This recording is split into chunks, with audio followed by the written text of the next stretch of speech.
Bonjour et bienvenue à bord de Passage Insolite, le podcast qui décortique le mindset du changement au féminin. Je suis Bénédicte, coach certifiée de la Life Coach School, psychologue et entrepreneur. J'ai été aussi cette fille qui cherche le bouton pause de son cerveau depuis des années. Et je suis ravie de te dire que c'est en arrêtant de le chercher que j'ai fini par me trouver moi. Dans cette deuxième saison, je partage avec toi tout ce qui m'a guidée à moi et à plus de sérénité. Mes connaissances en psycho, les outils d'organisation de ma vie d'entrepreneur, mes astuces de coach, etc., etc. Chaque semaine, en solo, en duo, en 5, 10, 15 ou 20 minutes, je t'offre une dose d'inspiration, de l'énergie et des bonnes ondes pour te permettre de mieux comprendre comment tu fonctionnes et devenir pleinement qui tu es.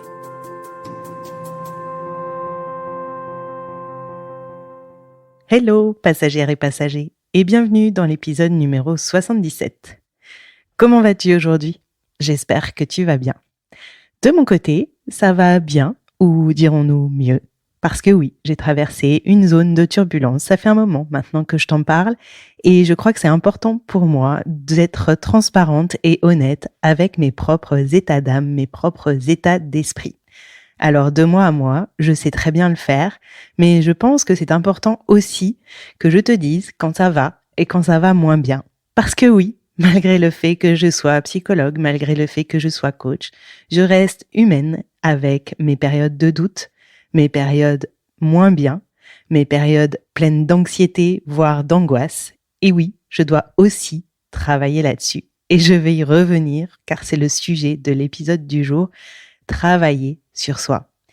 Mais avant d'attaquer le sujet du jour, je suis très excitée parce que ça y est, enfin sort la semaine prochaine le premier lab de Passage Insolite.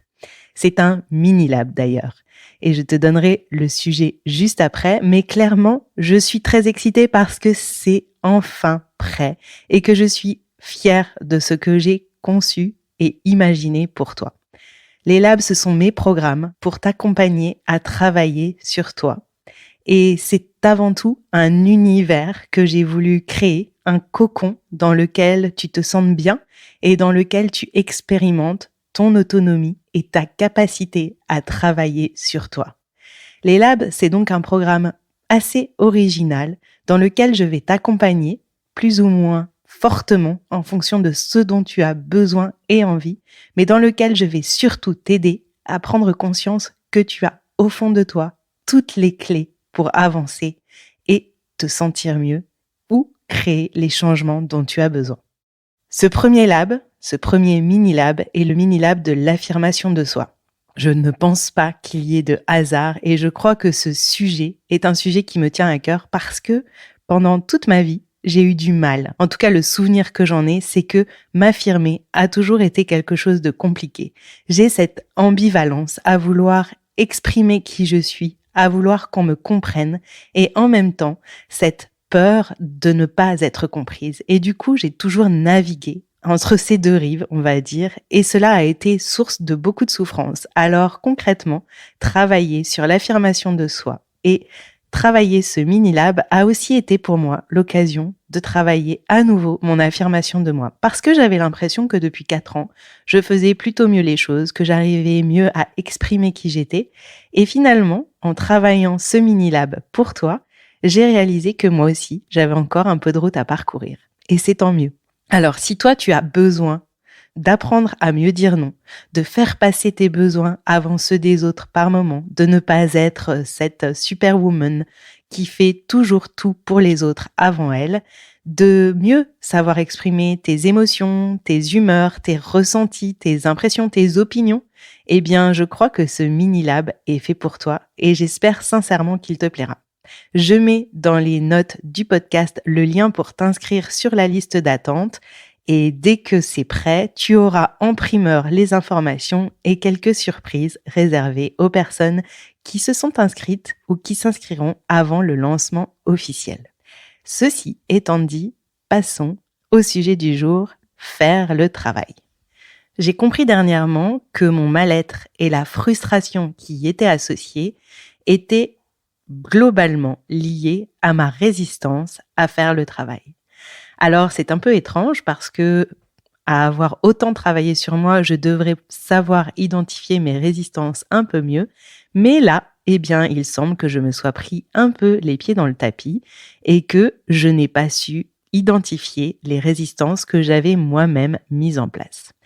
Ce que je veux te dire, c'est que nous vivons dans un monde, et moi-même, j'ai aussi construit ce monde pour moi ces derniers mois, où nous avons à notre disposition une multitude d'outils, de techniques, d'exercices, de propositions pour aller mieux, pour travailler sur soi. Le monde du développement personnel est immense et on nous propose, et c'est tant mieux, énormément de choses pour se refocaliser sur nous, avancer, travailler, changer, aller mieux. Sauf que tous ces outils sont aussi une immense possibilité de se perdre. Et moi, c'est ce que j'ai fait personnellement. Et j'ai commencé à faire cela quand j'ai travaillé ma certification de Life Coach School. Parce que j'ai fait le travail très sérieusement. J'ai appris intellectuellement tous les outils. J'ai voulu les comprendre, les intégrer, mais je n'ai pas vraiment fait les exercices pour moi. Et du coup, en fait, c'est créé une espèce de dissonance, une dissociation entre l'impression que j'avais de travailler et le peu de résultats que j'obtenais.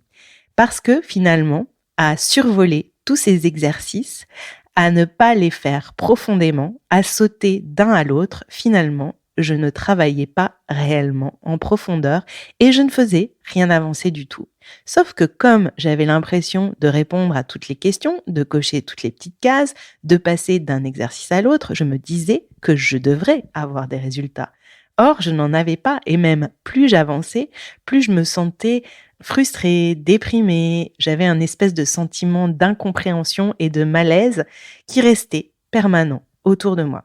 Et j'ai mis du temps à comprendre et il m'aura fallu l'aide d'autres coachs également pour m'aider à mettre le doigt sur le fait que je ne faisais tout simplement pas le travail. Alors aujourd'hui, j'ai envie de te proposer une chose et de t'accompagner sur un défi parce que je me lance à moi-même ce défi de choisir un seul exercice pour le mois, voire l'été qui arrive et de se focaliser dessus et de le faire pleinement à fond.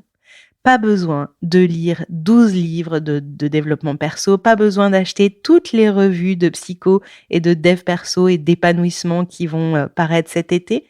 Choisis un exercice et fais-le consciencieusement chaque jour et vois ce qu'il se passe. Très concrètement, je suis persuadée qu'en ne choisissant ne serait-ce qu'un exercice et en se focalisant à le faire avec régularité et motivation, tu vas voir des résultats. Alors, personnellement, j'ai décidé d'écrire chaque jour, de vider mon cerveau parce que je crois que c'est ce dont j'ai besoin en ce moment, vider toutes les pensées qui me passent dans la tête en permanence et ces pensées, j'ai du mal à en faire des choses, donc je me dis que les vider, les poser sur le papier, les coucher pour peut-être les relire ou pour peut-être juste les faire sortir va me faire du bien. Alors je décide et je prends l'engagement vis-à-vis de toi d'écrire chaque jour au moins une page de mes pensées et de ce qui se passe dans mon cerveau.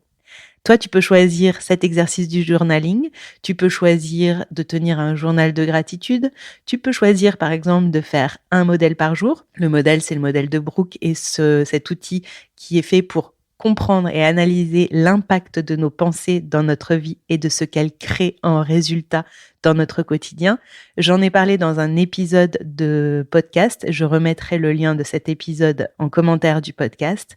Entre guillemets, tu peux choisir l'outil que tu veux, à partir du moment où il te semble pertinent pour toi et où tu prends l'engagement vis-à-vis de toi d'utiliser cet outil pendant au moins un mois, chaque jour, et de voir ce qu'il se passe dans un mois. Alors, choisis un outil, fixe-toi une date d'atterrissage. Ce mot, c'est un mot que j'utilise beaucoup dans le lab parce que je trouve que c'est bien de savoir d'où on décolle et où est-ce qu'on atterrit. Donc, choisis et entoure dans ton agenda cette date et note le rendez-vous. Et d'ici là, eh bien, chaque jour, donne-toi rendez-vous avec toi-même pour utiliser cet exercice ou cet outil que tu as choisi et on refait le bilan dans un mois. C'est parti pour toi? En tout cas, moi, chaque jour, c'est promis, je vais écrire et je te donne rendez-vous dans un mois pour te dire ce qu'il en est ressorti. Je te souhaite une très bonne semaine. Je te dis à très bientôt sur le podcast ou dans les labs ou dans la newsletter ou sur Instagram. Et si tu as envie, pour une fois, je vais te redemander, écris-moi un petit commentaire ou laisse-moi 5 étoiles sur Apple Podcast, car ça aide vraiment, vraiment beaucoup à la visibilité du podcast. À très bientôt!